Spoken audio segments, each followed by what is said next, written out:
Gerardo, ¿cómo estás? Buen día, ¿qué tal? Bueno, un viernes 1 de marzo que fue un hecho trascendente. En la semana, la presentación que hizo el senador Jorge Larrañaga de más de 400.000 firmas en el Palacio Legislativo. Luego esas firmas van a la Corte Electoral para ser validadas. Lo que se impulsa, bueno, lo contábamos un poco en el informe, ¿no? Incorporar en la Constitución algunos aspectos de seguridad pública, entre otros la creación de una guardia con militares participando de la seguridad, pero no es el único tema. Bien, primero lo que enmarca este hecho político. En primer lugar, desde hace 10 años, esto está medido por las empresas que miden la opinión pública, el tema de la seguridad es el tema que más preocupa a los uruguayos y se ha ido distanciando de los otros. En segundo lugar, se sabía que se habían alcanzado las firmas. En su momento fue una campaña que el senador Larrañaga casi que empujó en soledad. Recordemos que Luis Lacalle Pou enseguida dijo que no. Ernesto Talvi y Amorín Valle dijeron que no y luego Sanguinetti no se pronunció, aun cuando había dado alguna insinuación de que podría pronunciarse. El Partido de la Gente dijo que no firmaba. Es decir, es un hecho político importante y allí, a pesar de que otras figuras de los partidos apoyaron, Pedro Bordaberry, por ejemplo, y varios referentes de lo que fue en su momento Vamos Uruguay, es un hecho político importante y Larrañaga es su principal impulsor. ¿Cuánto se traducirá esto en la interna del Partido Nacional y en las elecciones nacionales? Hasta ahora las encuestas no están midiendo que esto haya empujado de manera firme la candidatura, la precandidatura de Larrañaga. Pero lo que sí es muy claro, y ya lo sabíamos, no está pasando solo en el Uruguay, es que el tema de la seguridad va a ser uno de los temas capitales de campaña. Y en el Uruguay tenemos una situación muy particular. En Uruguay, si uno lo compara con América Latina, nosotros tenemos indicadores de delito que todavía no compiten con el continente más peligroso en términos de inseguridad pública del planeta. Sin embargo, tenemos una percepción de inseguridad elevadísima que compite con las percepciones de inseguridad más grandes de América Latina. Yo cuando digo esto, en Guatemala, en México, en su momento en Venezuela o en otros lugares en donde los indicadores de delito, de homicidios son gigantescos, a la gente le cuesta creer cómo en el Uruguay hay tanta percepción de inseguridad. Y la percepción de inseguridad viene de muchos elementos. Obviamente ha crecido el delito, en las sociedades contemporáneas crece el delito más allá de las políticas de seguridad y esto hay que asumirlo. Pero en el Uruguay tenemos una población muy envejecida, en donde el lugar del miedo es un lugar muy especial en cualquier sociedad. El miedo define muchas cosas en una sociedad y cuando el miedo se desata, y aún cuando además del miedo se puede llegar a desatar el terror, bien, las sociedades pierden el rumbo. Por eso hay que tener mucho cuidado cuando se apela al miedo. Esta es una sociedad envejecida. Comparados con nosotros mismos, es evidente que causa mucha preocupación el crecimiento de los homicidios y de las rapiñas. Es irrebatible. Y eso es un dato de la realidad. Es un dato de la realidad. Sin embargo, también es un dato de la realidad que la eficacia policial ha aumentado. Sí. Es un dato de la realidad. Exactamente. Que la policía está más empoderada en términos técnicos que antes. Es un dato de la realidad que cada vez hay más acciones operativas y eficaces contra el narcodelito. Y sin embargo, es un dato de la realidad que el narcotráfico sigue avanzando. Gerardo, ¿cuánto...? Es evidente que uno no puede estar al margen de un continente. Nosotros decimos, esto pasa en el Uruguay, pero esto pasa en toda América Latina. Claro, hay quienes dicen, bueno, pero hay quienes están mejor que Uruguay. Por ejemplo, Chile está mejor que Uruguay. Argentina es discutible que esté mejor que Uruguay en materia de seguridad. No lo está. Está peor que Uruguay. Está peor.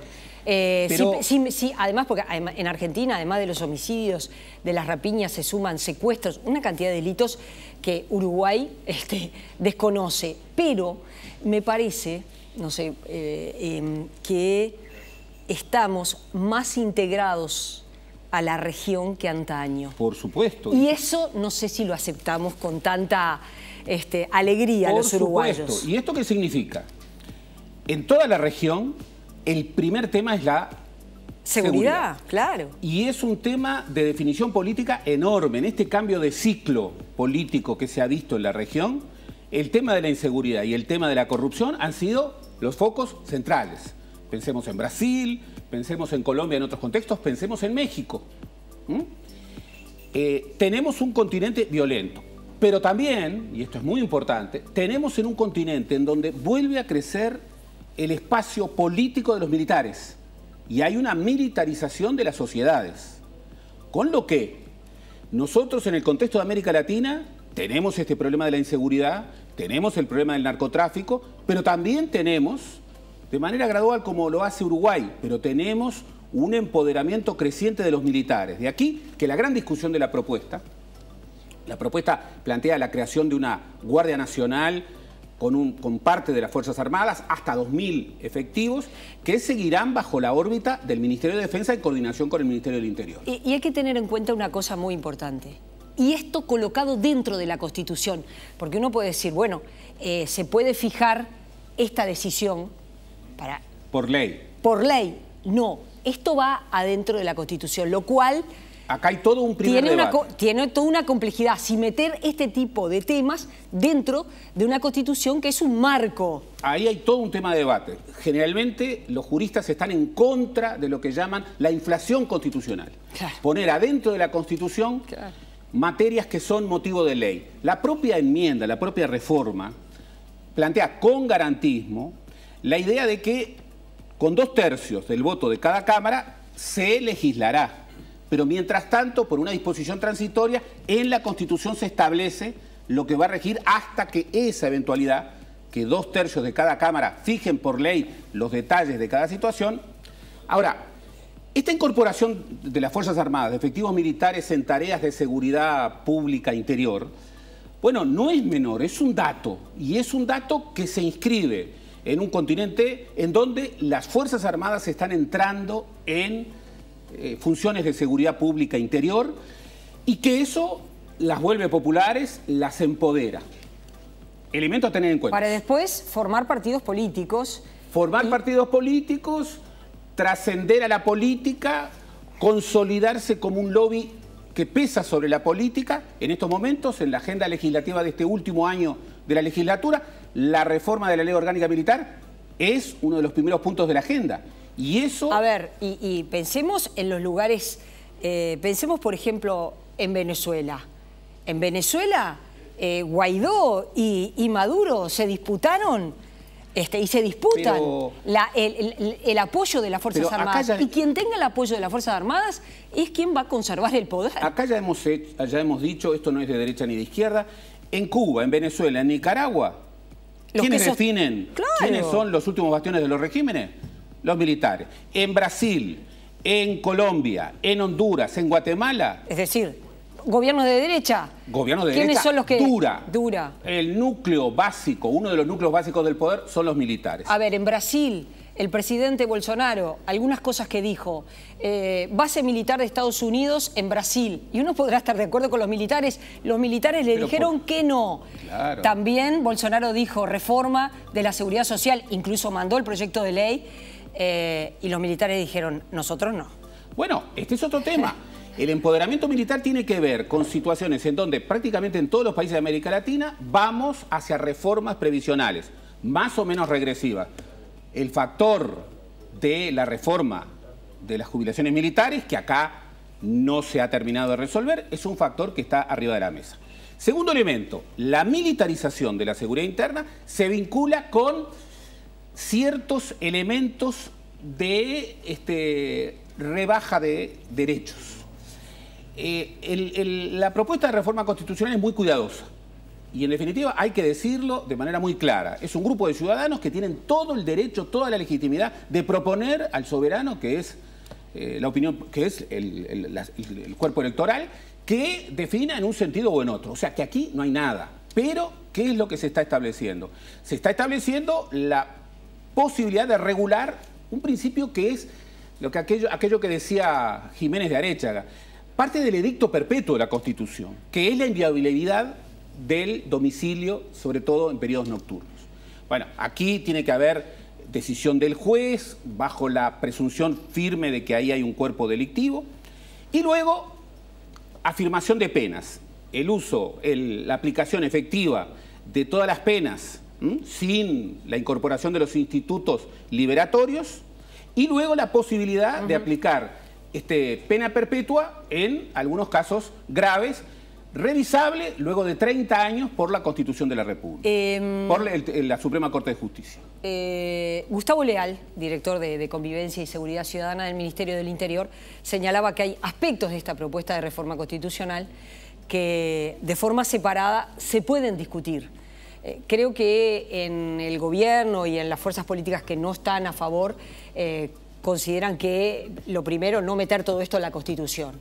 Y lo segundo es que los resultados, ¿dónde ha dado resultados? Porque nosotros recién hablábamos del empoderamiento de las Fuerzas Armadas en países donde la inseguridad es extrema. Claro, desde Nicaragua, Venezuela, Brasil. hasta Brasil. Estoy nombrando gobiernos de izquierda y gobiernos de derecha. Desde Venezuela hasta Brasil. La inseguridad es enorme. Además, el tema es... Y están los militares, ¿no? Se inicia un proceso que, bueno, va a poner en discusión derechos. Además, se sabe cuándo se empieza, no se sabe cuándo termina. Va a poner en discusión nada menos que el tema carcelario. Nosotros tenemos el número de presos más alto de la historia, con hacinamiento carcelario. Todo señala... Con críticas enormes a Uruguay por parte de los organismos de derechos humanos del mundo. Que el sistema carcelario... Y aquí vamos a tener más presos. Y en el medio de eso ocurre brevemente el asesinato que todavía se está investigando de Felipe Cabral, un joven artista callejero. Aquí hay que decir una cosa muy, muy clara. Yo coincido muy claramente con quienes han dicho que no hay que politizar un asesinato. Me parece muy correcto y muy ponderado. Pero advirtámoslo, estamos ante una hipótesis muy fuerte de que este sea uno de los primeros asesinatos por odio. Las presunciones son muy fuertes y va más allá de quién finalmente fue el autor. Todo lleva a indicar que es un asesinato por odio, que lo mataron como a un pajarito de un disparo, de un balazo, por odio. Lo confundieron con un delincuente, por eso de esa cosa de empezar a ver delincuentes a todo joven que se mueve y que a vos te parece que es extraño. Y que la estigmatización del joven. Y lo que yo quiero señalar como ciudadano, no hay que politizar el tema, pero hasta que no sepamos absolutamente que esto no fue un asesinato por odio, creo que nuestra preocupación ciudadana debe ser absolutamente central. ¿Por qué?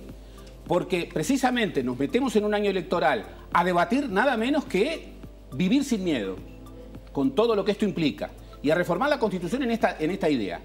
No sea cosa que por tratar de controlar el miedo desatemos el terror.